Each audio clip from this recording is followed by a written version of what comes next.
Salut tout le monde, bienvenue dans cette nouvelle vidéo. Aujourd'hui, nouveau projet W, c'est comme ça que je l'ai appelé, puisqu'il s'agit d'un water cooling custom, enfin plutôt d'un water cooling DIY. Alors, si on veut refroidir son PC, aujourd'hui on a du choix, on peut utiliser un Ventirad, Ventirad, quand je dis Ventirad, c'est Ventirad Intel AMD, Ventirad Custom, water cooling all-in-one, water cooling custom, azote liquide, hélium liquide, même si on veut être encore plus extrême, enfin bon, il y a du choix. Mais la solution qui reste la solution reine pour refroidir son PC, c'est le water cooling custom. Si on veut que son PC reste utilisable au quotidien. Puisqu'on peut avoir de très bonnes performances, on peut avoir une flexibilité, puisque le water cooling custom, ça va permettre de refroidir son processeur, sa carte graphique, on fait ce qu'on veut au niveau des radiateurs, du nombre de radiateurs, de la taille, etc. Enfin bref, c'est assez flexible, on va dire, pour la mise en place. Enfin, oui et non d'un côté, parce qu'il faut quand même une pompe par réservoir et tout, mais bref. Et on peut également rajouter dans les avantages que ça embellit un PC, ça meuble l'intérieur d'un PC. Le principal défaut, c'est le prix. Parce qu'un water cooling custom, généralement, ça coûte une fortune.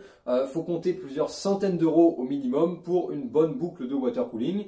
Je dirais que le minimum doit être autour de 200-250 euros pour une boucle de water cooling custom. Donc aujourd'hui, je vais essayer de faire diminuer ce prix. Alors, l'une des solutions, c'est d'acheter que des composants chinois. Sur certains sites comme eBay, Banggood, AliExpress ou Gearbest, par exemple, on peut trouver du matériel pour water cooling, je dirais no-name chinois, du genre une pompe de water cooling à 15 euros, un radiateur à 20 euros ou encore un water block à moins de 10 euros. Ça coûte pas cher, généralement ça fonctionne, mais c'est pas très performant, enfin en tout cas c'est moins performant qu'une vraie boucle de water cooling avec des vrais composants de grande marque. C'est également généralement de moins bonne qualité et moins beau. Et puis la fiabilité, ça reste à voir. Qu'est-ce que ça va donner dans le temps? Est-ce qu'on va pas avoir des fuites qui vont apparaître ou des problèmes en tout genre qui vont apparaître? Maintenant, imaginons qu'on veuille refroidir son PC avec une boucle de water cooling custom et qu'on veuille dépenser encore moins que ce qu'on pourrait dépenser avec du matos chinois. Le tout en ayant quelque chose qui sera certainement moins performant, peut-être encore moins joli et certainement moins fiable. C'est en gros ce que je vais essayer de faire dans cette vidéo. Ou plutôt dans ces vidéos, puisque je vais diviser ce projet certainement en 3 vidéos. En tout cas, je pense faire ça pour le moment. Cette première vidéo aujourd'hui où je vais vous parler de la pompe du radiateur. Deuxième vidéo où je vous parlerai waterblock, réservoir, tuyau et on commencera sans doute à tester un petit peu tout ça. Et troisième vidéo dans laquelle je ferai un assemblage et des tests complets de la boucle si j'arrive à tout faire fonctionner sans trop de fuite. Alors tout d'abord, qu'est-ce qu'on a besoin dans une boucle de water cooling? Eh bien, au minimum, on a besoin d'une pompe pour faire circuler l'eau ou le liquide de refroidissement. On a besoin d'un water block qui va permettre à la chaleur de passer donc du processeur vers le liquide de refroidissement. On a besoin d'un radiateur qui va faire l'inverse, c'est-à-dire faire passer la chaleur du liquide de refroidissement vers l'air. Radiateur sur lequel on va généralement installer des ventilateurs pour forcer un flux d'air. Et on va également trouver un réservoir. Alors, le réservoir n'est pas 100% obligatoire, on pourrait faire une boucle sans réservoir, mais ça simplifie énormément les choses, notamment pour le remplissage. En cas de petite fuite, de perte au fur et à mesure d'eau, ça permet de compenser le niveau et de permettre à la boucle de rester bien pleine. Et puis également, ça permet de s'assurer que la pompe soit toujours bien, on va dire, en eau, ne se retrouve jamais à sec. Alors ces 4 composants sont évidemment reliés à l'aide de tubes. Alors ce sont des tuyaux de water cooling. Les tubes, on va trouver 2 principaux types de tubes, les tuyaux flexibles et les tuyaux rigides, qui sont plutôt à la mode ces derniers temps. Dans le cas à moi, je vais partir sur du tube flexible. D'ailleurs, j'en ai juste là. Voilà un morceau de ce que je vais utiliser, du tube PVC flexible, transparent, classique, ce qu'on peut trouver de plus simple. Ça, je vais pas essayer de le fabriquer parce que on peut pas trop fabriquer du tube, enfin c'est compliqué. Et puis ça coûte pas si cher que ça. Et puis voilà quoi. Donc je vais pas fabriquer les tubes. Je vais pas également fabriquer le radiateur parce que fabriquer un radiateur de water cooling, c'est quasiment impossible. Alors il y aurait toujours moyen de bricoler quelque chose avec un radiateur de récup, etc. Mais bon, l'esprit de cette vidéo, c'est pas de créer le truc absolument le moins cher possible, c'est de créer quelque chose même qui rentre dans un PC, qui fonctionne, qui si possible n'ait pas trop de fuite, et évidemment qui soit pas trop cher non plus. Mais le but c'est surtout de faire quelque chose un peu DIY. Mais je vais utiliser un radiateur de water cooling standard. Celui-là je l'ai acheté sur eBay, je crois. Oui, sur eBay. Ça vaut, j'ai payé ça 12 euros, frais de port compris. C'est un 240 mm. Bon, c'est rien du tout comparé à un vrai radiateur de water cooling. Un radiateur de water cooling de marque, de grande marque, on va dire, ça coûte plutôt autour de 50-60 euros pour 240 mm minimum. Donc celui-là, il n'est pas extraordinaire. Les finitions notamment sont pas extraordinaires du tout. Mais bon, pour 12 €, on va pas se plaindre. J'ai également acheté des embouts. Ce sont des embouts, comment on appelle ça, à barbe. Tout ce qu'il y a de plus con, parce qu'évidemment, on a des filetages, donc du filetage G1/4 au niveau du radiateur. Il faut évidemment des embouts pour pouvoir y fixer les tuyaux. Donc j'ai acheté également 2 embouts, ça coûte je crois 1,50 € pièce. Et j'ai acheté également les tuyaux. Maintenant pour le reste, alors comment est-ce que j'ai fabriqué les autres composants? Eh bien avec mon imprimante 3D, quasiment intégralement en fait, oui, tout le reste est fabriqué en impression 3D, pas de CNC, pas de je ne sais quoi, de moulage, de trucs, juste une imprimante 3D et des outils de base. J'en profite également au passage pour remercier le site Fil Imprimante 3D, puisqu'il y a maintenant pas loin de 2 mois de ça, sans doute ouais, le site Fil Imprimante 3D m'a envoyé 1 kg de filament. Ils m'ont envoyé donc du polypropylène et du PLA X3. J'ai fait une vidéo review là-dessus. Si vous êtes intéressé dans tout ce qui est impression 3D, filament, vous pouvez aller voir cette vidéo. Le lien sera dans les fiches. Et donc ils m'avaient envoyé ce filament, 500 g de polypropylène et 500 g de PLA X3. Et c'est notamment grâce à eux que j'ai pu relancer ce projet, parce que cette idée de faire un water cooling massivement imprimé en 3D, ça fait un petit moment que je l'ai en tête, mais je ne l'avais pas fait. Notamment parce que ça demande du filament, il faut imprimer plein de pièces, en plus il y a du prototypage qui va derrière et tout, enfin bon, c'est assez compliqué donc je ne l'avais pas fait. Mais comme ils m'ont envoyé du filament il y a maintenant 2 mois de ça, eh bien je me suis dit je vais l'utiliser pour ce projet, et donc c'est ce qui a permis notamment de relancer le projet. Donc merci à Fil Imprimante 3D de m'avoir envoyé ça, c'est notamment grâce à eux que je me suis vraiment lancé là-dedans. Alors maintenant le principal composant donc, que je vais vous présenter dans cette première vidéo, qui est un peu une vidéo introduction, début du projet, j'ai donc vous parler de la pompe, parce que j'ai fait la pompe, elle est imprimé en 3D, vous l'avez peut-être aperçu d'ailleurs dans la vidéo justement sur le filament de Fil Imprimante 3D, même si elle était encore en prototype on va dire. Eh bien faire une pompe imprimée en 3D, c'est pas si simple que ça, maintenant je peux vous le dire. Le premier prototype remonte à plusieurs mois de ça, c'était même avant même que le site Fil Imprimante 3D donc m'envoie leur filament, et j'avais commencé à avoir cette idée, et j'avais commencé à construire une pompe autour d'un moteur qui vient d'une imprimante. C'est un moteur qui vient d'une imprimante jet d'encre classique. Bon, c'est pas un moteur pas à pas, hein, je tiens à préciser bien sûr, quand même, au cas où certains se poseraient la question. C'est bien un moteur CC classique. Et je m'étais dit que je pourrais peut-être fabriquer une pompe à eau. Alors, j'étais parti sur une idée assez originale, on va dire, de fabriquer finalement autour du moteur une pompe, enfin un truc qui va au bout. Bref, j'avais commencé à faire des prototypes. J'ai toujours d'ailleurs les prototypes, je crois. Alors voilà les premières pièces du premier, enfin l'un des premiers prototypes de pompe. L'idée étant que le moteur viendrait donc dans cette pièce-là, avec l'arbre qui ressort. J'avais ensuite cette pièce-là, la partie rotor, qu'on appelle ça en français d'ailleurs. En anglais, ça s'appelle impeller, ou remarque en français, ça s'appelle peut-être impeller également.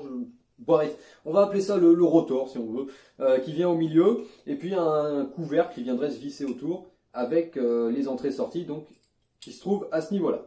Ça, c'était le premier prototype, mais ça a été un petit peu une catastrophe, ça fuyait dans tous les sens. Les trucs s'emboîtaient pas très bien, et puis le peu d'eau qui arrivait à être déplacé par la pompe, il y avait une pression nulle et un débit qui était vraiment pas terrible.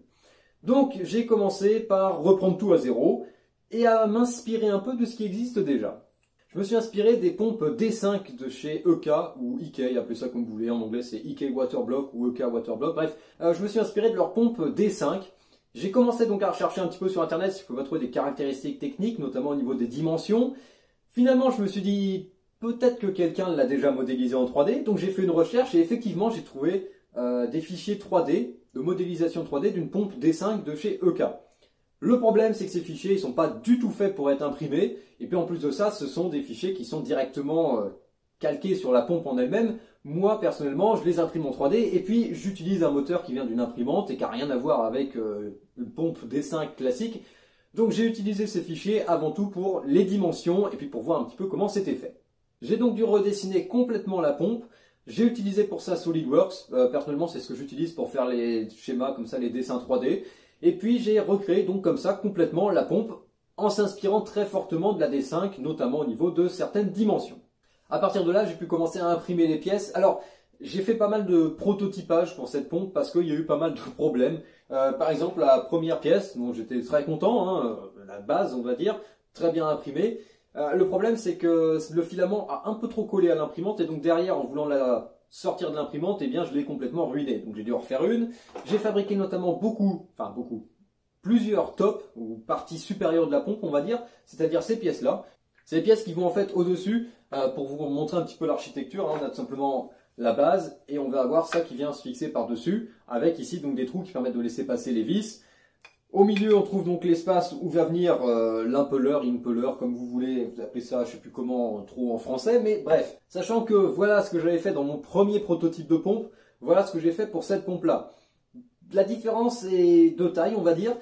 Alors celui-là fonctionne beaucoup mieux. Alors j'ai dû en imprimer plusieurs en plus de ça, parce que j'ai eu le problème avec l'arbre au milieu qui a... Enfin, disons qu'au début, j'avais fait un trou qui était rond, puis l'arbre tournait dans le vide. Donc j'ai dû modifier à la fois l'arbre, que j'ai dû limer un peu, et réimprimer de ces trucs-là. Évidemment, ça paraît simple, mais ça ne l'est pas, puisque dans les premiers prototypes, il y a eu des fuites, notamment parce que l'eau arrivait à passer entre le bloc et le top, on va dire. Donc l'eau passait par là, il y avait de l'eau également qui passait par le moteur, forcément, lui, il n'a jamais été fait pour être étanche. Je me suis rendu compte également que j'avais vu beaucoup trop petit pour le diamètre des perçages, pour là où j'allais mettre ensuite les raccords pour les tuyaux, par rapport à ce qu'on trouve sur une vraie pompe de water cooling. Et puis il y a également des problèmes d'infiltration, c'est-à-dire que les pièces qui sont imprimées en 3D, elles sont pas vraiment étanches. L'eau arrive toujours à passer notamment entre les couches et à venir remplir la pièce. Ça a été un gros problème. Il m'a fallu pas mal de temps avant de trouver une solution, mais j'ai fini par trouver. Alors il y a pas mal de pièces comme ça, de prototypes, il y en a qui ont des premiers prototypes, des pièces qui ont été ratées parce que je les ai imprimées dans le mauvais sens, j'ai oublié de faire une symétrie. Il y a des tonnes et des tonnes de petits raccords comme ça parce qu'il a fallu s'adapter au diamètre de tuyau et au diamètre du bloc parce que forcément au début j'avais pas encore reçu les tuyaux et tout. Bref, ça a pris pas mal de temps et pas mal de prototypes. Par exemple, le premier bloc supérieur, le premier bloc comme ça, je me suis dit que j'allais le passer dans le four pour le recuire et essayer de le consolider et d'éviter que l'eau s'infiltre à l'intérieur. Sauf que je l'ai un peu oublié et il a un peu complètement fondu. Donc c'est 6 heures d'impression foutues en l'air, ou quasiment 6 heures d'impression foutues en l'air, ainsi que du polypropylène, finalement qui n'est pas donné, qui a servi à rien également. Tant pis, c'est comme ça fait partie des prototypes. Ensuite, je suis arrivé à ce prototype-là, où j'ai peint l'intérieur complètement de couleur noire. L'idée étant que la peinture viendrait bloquer les trous qu'il y a entre les couches et venir rendre la pièce étanche. Ça n'a pas marché, l'eau a quand même réussi à passer. Ce qui fait que finalement j'ai acheté du vernis transparent et j'en ai mis pas mal de couches dans la pièce définitive et finalement elle est étanche et j'ai plus de problème avec ça. Pour les problèmes de fuite entre le top et la base, j'ai également fabriqué un joint. J'en ai fabriqué également un pour l'axe du moteur pour éviter que l'eau s'infiltre par l'axe du moteur parce que oui, il y avait des fuites même par le moteur. Donc un moteur électrique avec de l'eau qui fuit, c'est pas très bon. Donc j'ai fabriqué des joints en utilisant du filament flexible, du TPU, là, celui que j'avais. Bon, ils sont de couleur rouge du coup, c'est bien, ça fait contraste et puis on les repère bien. Et surtout, ils fonctionnent parfaitement. Depuis que j'ai fait ces joints, j'ai plus aucun problème de fuite, que ce soit donc entre le bloc et la base, on va dire, et le top, ou entre l'axe du moteur et pareil la base. Maintenant, la pompe est parfaitement étanche. Alors la pompe justement, la voilà avec donc la partie base imprimée en PLAX3, la partie top imprimée en polypropylène, le joint entre les deux, le bouchon ici, puisque j'avais prévu une deuxième sortie au cas où. Donc ça peut servir également de bouchon de vidange si jamais il y a besoin. Avec un joint donc imprimé toujours en filament flexible, un peu de colle chaude autour des fittings, des raccords pour étanchéifier tout ça. Raccords qui sont imprimés en 3D, simplement ils sont recouverts d'une couche d'ABS. C'est une recette avec de l'ABS et de l'acétone, histoire d'être sûr qu'ils soient bien étanches parce que j'avais des petits problèmes de fuite à ce niveau-là. L'arrière est complètement boulonné avec le moteur qui vient donc d'une imprimante que j'ai peint en noir, histoire que ce soit un peu plus joli. Les fils également pour alimenter tout ça et de l'eau qui sort de là-dedans parce qu'évidemment il y a toujours un peu d'eau, je l'ai testé il n'y a pas très longtemps. Alors il faut qu'on parle également des caractéristiques techniques et notamment des performances de la pompe, parce que ce que je vais dire là est valable pour n'importe quelle pompe, mais généralement on trouve deux critères, la pression et le débit. La pression c'est la force avec laquelle la pompe va pousser l'eau et le débit c'est simplement la quantité d'eau que la pompe va déplacer. Généralement ça s'exprime en litres par heure et la pression s'exprime en bar. Sur des pompes de water cooling on va trouver du millibar généralement, ou parfois en pascal. Pour la pression, c'est très difficile à mesurer sans instrument un peu précis, j'ai pas vraiment ce qu'il faut, donc bon, il y a une pression suffisante, on va dire, largement suffisante. Et pour le débit, par contre, j'ai fait un petit test, simplement en prenant un bidon pour transvaser de l'eau dans une bouteille. On mesure en combien de temps la bouteille se remplit en faisant une marque au niveau 1 litre, donc on peut savoir en combien de temps on a mis pour transvaser 1 litre d'eau, et je suis tombé à peu près à 7 secondes et demie pour 1 litre d'eau, ce qui fait pas loin de 500 litres par heure. Ce qui est pas mal du tout, surtout si on compare à d'autres pompes de water cooling où généralement on va tourner entre 400 et 700 litres par heure, parfois plus, mais généralement donc 500 litres par heure c'est considéré comme pas mal et pour une petite boucle de water cooling toute simple, c'est suffisant. Le tout évidemment sans fuite, ce qui est assez miraculeux. Honnêtement, c'est plutôt pas mal, la pompe fonctionne bien. Je suis assez pressé donc de monter entièrement la boucle de water cooling pour tester l'ensemble des composants en même temps. Mais pour le moment, franchement, ça marche bien et tous les tests que j'ai fait là-dessus sont plutôt pas mal. Il n'y a plus de fuite, la pompe a une bonne pression, un bon débit. Et elle est pas si mal que ça. Le seul petit problème à résoudre, c'est l'alimentation. Sur un PC, donc je peux trouver du 12 volts. Le problème, c'est que le moteur, il faut plutôt que je l'alimente autour de 20-24 volts. Parce que, bon, c'est pas vraiment la tension nominale du moteur, mais bon, c'est un moteur courant continu. On peut lui envoyer un peu plus que ce qu'il est donné pour. Donc, bon, je bricolerai un petit système histoire de booster un peu la tension et d'avoir une pompe qui soit alimentée, je dirais, autour de 24 volts. Voilà pour cette pompe et voilà pour cette première vidéo.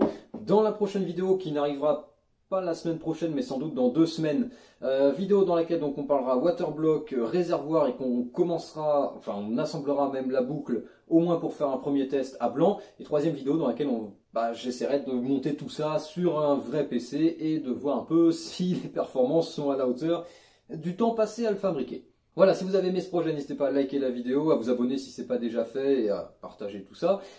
Si vous avez quelque chose à dire, n'hésitez pas à laisser un commentaire, c'est là pour ça. Si vous aimez la chaîne, vous pouvez également aller faire un tour sur utip.io/goodwin, la plateforme Utip qui est là pour soutenir les créateurs. C'est gratuit, vous pouvez soutenir la chaîne en regardant une publicité, en minant de la crypto-monnaie, en faisant un don ou même en achetant des t-shirts, puisque la fonctionnalité t-shirt arrive. Et faut que je commence à regarder un peu ça, mais je pourrais sans doute créer quelques designs pour ceux que ça intéresse. Voilà, donc je pense que j'ai rien à ajouter, donc je vous dis salut à tous et à la prochaine.